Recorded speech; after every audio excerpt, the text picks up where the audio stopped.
किसी नगरी में एक किसान रहा करता था। उस किसान को एक बहुत ही बुरी आदत लग चुकी थी और वह आदत थी कि वह बेवजह ही सोचा करता था, चिंता किया करता था। वो हर समय किसी न किसी चीज को लेकर चिंतित रहता ही था। उसके दिमाग में हजारों ख्याल चलते रहते थे।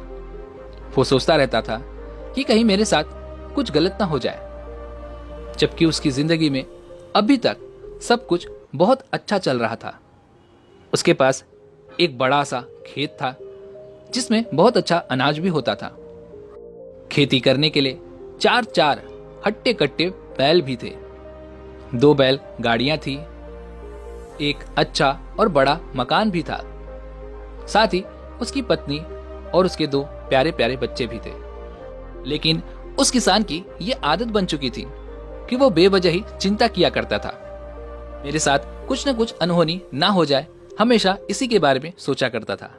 कभी कभी उसके मन में ऐसे भी विचार आते थे, अगर मेरी फसल में कीड़े लग गए तो मैं क्या करूंगा? अगर आवारा पशुओं ने मेरी फसल को बर्बाद कर दिया तब मेरा क्या होगा? सूखा पड़ जाए तो मैं क्या कर सकता हूं? या फिर मूसलाधार बारिश ही होने लग गई तब भी मेरी फसल खराब हो जाएगी।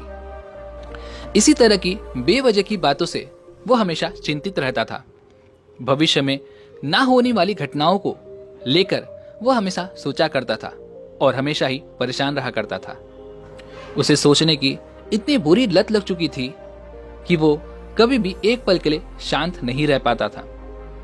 अगर एक चिंता से वो निकलता तो दूसरी चिंता में डूब जाता। जैसे कि खेती के समय अगर मेरे बैल बीमार पड़ गए तो भला मैं क्या कर सकता हूं? मेरे बच्चों का भविष्य भला कैसा होगा?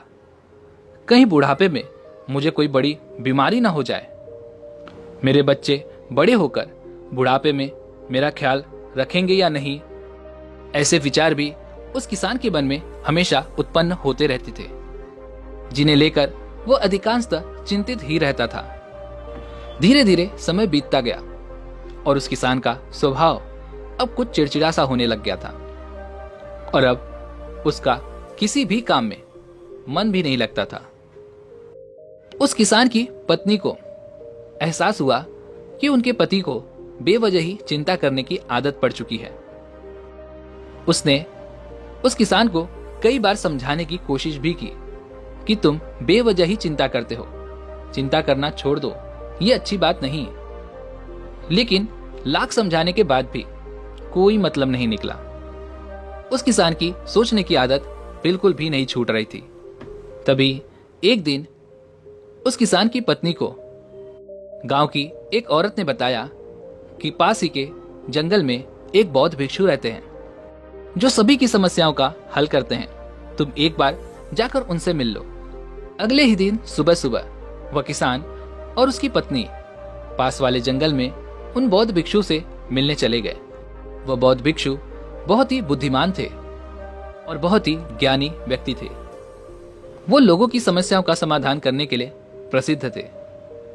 वह किसान और उसकी पत्नी उन बौद्ध भिक्षु के पास पहुंच जाती हैं, उन्हें प्रणाम करते हैं और फिर उन्हें अपनी सारी समस्या एक एक करके सुनाते हैं। किसान ने कहा, महात्मा, मैं हर समय कुछ न कुछ लेकर के किसी न किसी वजह से चिंता में डूबा रहता हूं। मैं ज्यादातर तो बुरी चीजों के बारे में ही सोचकर चिंतित रहता हूं, जो अभी तक मेरे साथ कभी हुई भी नहीं। ऐसी बातें मुझे हमेशा ही परेशान करती रहती हैं, जिस वजह से मैं अधिकांशतः चिंतित रहता हूं। उन बौद्ध भिक्षु ने उस किसान की पूरी बातें बहुत ही ध्यान से और शांतिपूर्वक सुनी। उसके बाद उन बौद्ध भिक्षु ने उस किसान और उसकी पत्नी को कहा कि ठीक है, तुम कल आना, मैं तुम्हें तुम्हारी समस्या का हल कल बताऊंगा। अगले दिन सुबह सुबह किसान और उसकी पत्नी फिर से उन बौद्ध भिक्षु के आश्रम पर पहुंच जाते हैं। लेकिन वहां पहुंचने के बाद वो दोनों ये देखकर दंग रह जाते हैं कि वो बौद्ध भिक्षु जमीन पर पालथी मारकर बैठे हुए हैं और उनके सामने एक दूध से भरा हुआ ग्लास रखा हुआ है और वह बौद्ध भिक्षु बहुत ही चिंतित दिख रहे थे। वो बार बार उस दोस्त के ग्लास की तरफ देखते और फिर कभी अपना हाथ अपने सर पर मारते और फिर कभी अपने हाथ को जमीन पर दे मारते। वो बौद्ध भिक्षु बड़े ही बेचैन और चिंतित दिखाई पड़ रहे थे। उन बौद्ध भिक्षु को इस तरह से चिंतित और परेशान देखकर उस किसान ने उन बौद्ध भिक्षु से कहा कि हे महात्मा, क्या बात है, आप इतने परेशान क्यों हैं? आप जैसा महान संत इस तरह से चिंता में क्यों बैठा हुआ है? उन बौद्ध भिक्षु ने बड़ी ही बेचैनी भरे स्वर में कहा, मैं इस ग्लास के दूध को देख देख कर बहुत ही चिंता में हूं। मुझे चिंता हो रही है कि कहीं इस दूध से भरे हुए ग्लास को बिल्ली पी ना जाए या फिर वह बिल्ली इसे गिरा न दे। कहीं ये दूध खराब ना हो जाए या फिर मेरे आश्रम का कोई व्यक्ति इसे पी ना ले। मैं इन सभी बातों को लेकर सुबह से बहुत परेशान हूं। मैं इस चिंता में सुबह से यहीं पर बैठा हूं और मुझे अभी तक इसका कोई हल समझ ही नहीं आ रहा। उन बौद्ध भिक्षु के मुंह से ऐसी बातों को सुनने के बाद वह किसान और उसकी पत्नी जोर जोर से ठहाके लगाकर हंसने लगे। किसान ने हंसते हुए उन महात्मा से कहा, इसमें इतनी चिंता करने वाली कौन सी बात है? ये सिर्फ एक ग्लास दूध ही तो है। अगर इसे बिल्ली ने गिरा ही दिया या फिर ये खराब ही हो गया या फिर इसे आपके आश्रम के किसी व्यक्ति ने पी ही लिया तो भला क्या हो जाएगा? एक ग्लास दूध की ही तो बात है, ये तो आपको फिर कहीं से मिल जाएगा। इसके लिए आपका चिंता करना बिल्कुल भी व्यर्थ है, क्योंकि अभी तक ना ही इसे बिल्ली ने गिराया है, ना ही ये दूध अभी तक खराब हुआ है और ना ही आपके आश्रम के किसी भी व्यक्ति ने ग्लास भरे हुए दूध को पिया है और हो सकता है कि भविष्य में ऐसा कुछ हो भी ना। अब किसान के मुंह से ऐसी बातें सुनने के बाद वो बौद्ध भिक्षु मुस्कुराने लगे और कहा, मैं भी तो तुम्हें यही समझाने का प्रयास कर रहा हूं कि भविष्य की उन घटनाओं को लेकर चिंता करना बिल्कुल व्यर्थ है जो अभी हमारे साथ हुई ही नहीं है और उनकी होने की संभावना भी बहुत कम है, या फिर यह भी हो सकता है कि वो हमारे साथ कभी हो ही ना। और मान लो कि अगर तुम्हारे साथ ऐसा कुछ हो भी जाता है तो जिस चीज को तुमने एक बार हासिल किया है उस चीज को तुम मेहनत करके दोबारा भी हासिल कर सकते हो। और मान लो कि किन्हीं समस्याओं के कारण तुम उस चीज को दोबारा हासिल ना भी कर पाए तो भी क्या हो जाएगा, क्योंकि किसी भी समस्या के आने के साथ उन समस्याओं का सामना करने की जो ताकत, जो हिम्मत होनी चाहिए वो हमारे अंदर अपने आप ही आ जाती है। अब बौद्ध भिक्षु की इन बातों को सुनने के बाद उस किसान को ऐसा लगा हो मानो कि उसके गाल पर किसी ने एक थप्पड़ जम के मारा हो और उसे नींद से जगा दिया हो। उसे ये एहसास हो गया कि वो भी तो यही गलतियां कर रहा है, वो भी भविष्य की उन घटनाओं को लेकर के चिंतित रहता है। इनका कोई अस्तित्व ही नहीं है, कोई अर्थ ही नहीं है, जो अभी तक घटी ही नहीं है और शायद कभी घटेगी भी नहीं।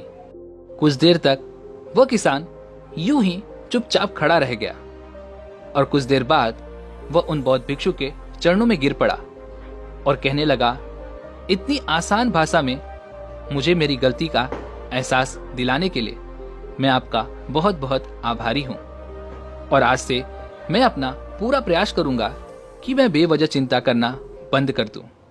दोस्तों, जिन बुद्धिज्म में एक कहावत है, जब तुम चल रहे हो तो केवल चलो, जब तुम खा रहे हो तो केवल खाओ। दोस्तों, इस लोकप्रिय कहावत का अर्थ बहुत ही हैरान करने वाला है और सच कहूं तो ऐसा लगता है कि इस कहावत के अर्थ में ही वो राज छुपा है जिसे अगर किसी ने अच्छे से समझ लिया और अपने जीवन में इसे सही से उतार लिया तो वो चिंता के बंधन से हमेशा के लिए मुक्त हो जाएगा। इस कहावत के बारे में हम बात तो करेंगे, लेकिन उससे पहले देखते हैं कि हमारे दिमाग में किस तरह के विचार आते हैं। अगर कुछ समय के लिए अगर हम ध्यान देंगे तो हमारे दिमाग में सिर्फ ऐसे कुछ ही विचार हैं जो कि बार बार आते हैं। किसी भी काम को करने के बाद सबसे पहला जो विचार हमें आता है वो ये होता है कि क्या हमने सही किया। दूसरा, क्या मैं इसे और बेहतर ढंग से कर सकता था।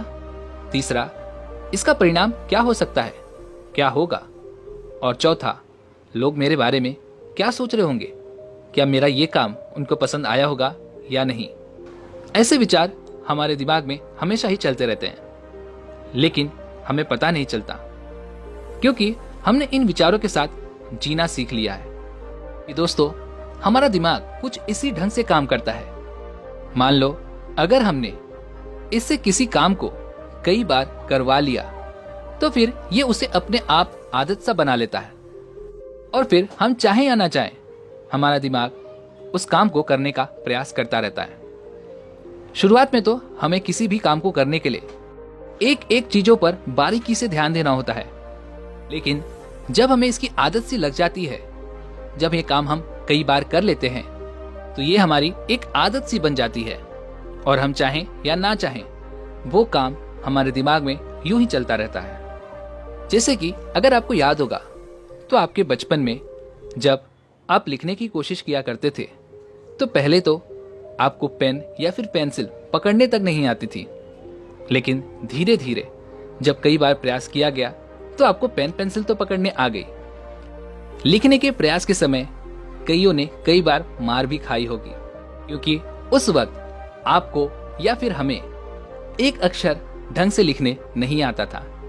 पर धीरे धीरे जब हमने बारीकी से ध्यान दिया, जब हमारे दिमाग ने उस पर काम करना शुरू किया, तो धीरे धीरे वह अक्षर बनने लग गए। और बार बार इसी प्रयास को करते करते हमारे दिमाग में एक पैटर्न सा बन जाता है, एक आदत सी बन जाती है।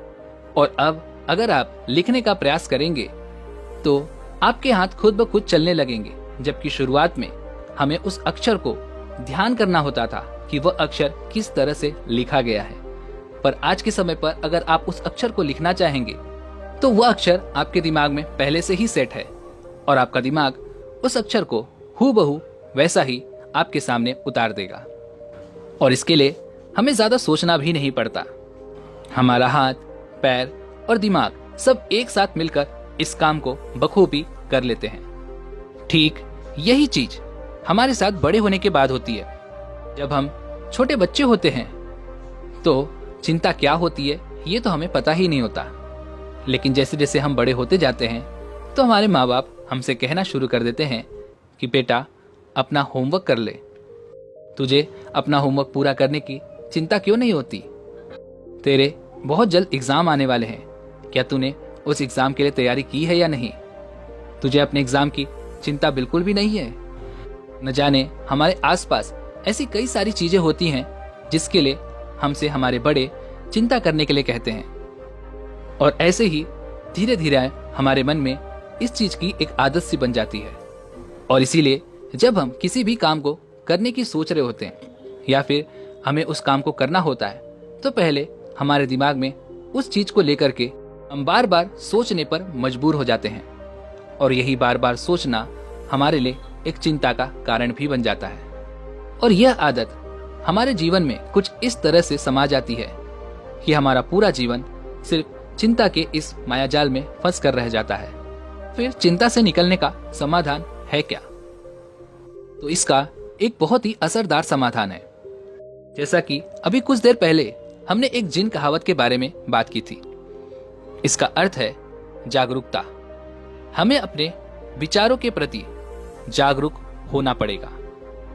हमें अपनी पूरी दिनचर्या में थोड़ी देर रुककर ही सही, पर इस बात पर ध्यान देना होगा कि कहीं हम ना चाहते हुए भी एक ही घटना के बारे में बार बार सोच तो नहीं रहे हैं। पूरे दिन हमें जागरूक रहकर यह देखना होगा कि हमारे मन में, हमारे दिमाग में किस तरह के विचार आ रहे हैं। जैसे कि अभी आपके मन में यह सवाल आ रहा होगा कि सिर्फ जागरूकता से काम कैसे बनेगा। दोस्तों, मैं कहता हूं कि सिर्फ जागरूकता ही काफी है आपको इस चिंता से मुक्त कराने के लिए, मन को अपने शांत स्वभाव का एहसास कराने के लिए। और जीवन में जागरूकता लाने का सबसे आसान तरीका है ध्यान करना। ध्यान करने के दौरान अपने विचारों पर ध्यान देना आवश्यक है। और जब आप पूरी जागरूकता के साथ अपने विचारों पर ध्यान देना शुरू कर देंगे, तब आप अपने अंदर एक अलग सा बदलाव महसूस कर पाएंगे।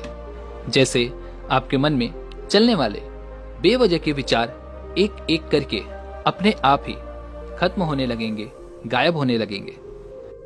और उसके बाद आपको अपने जीवन में शांति और आनंद का अनुभव भी होगा। दोस्तों, उम्मीद है कि आपने आज की इस वीडियो से कुछ न कुछ सीखा होगा।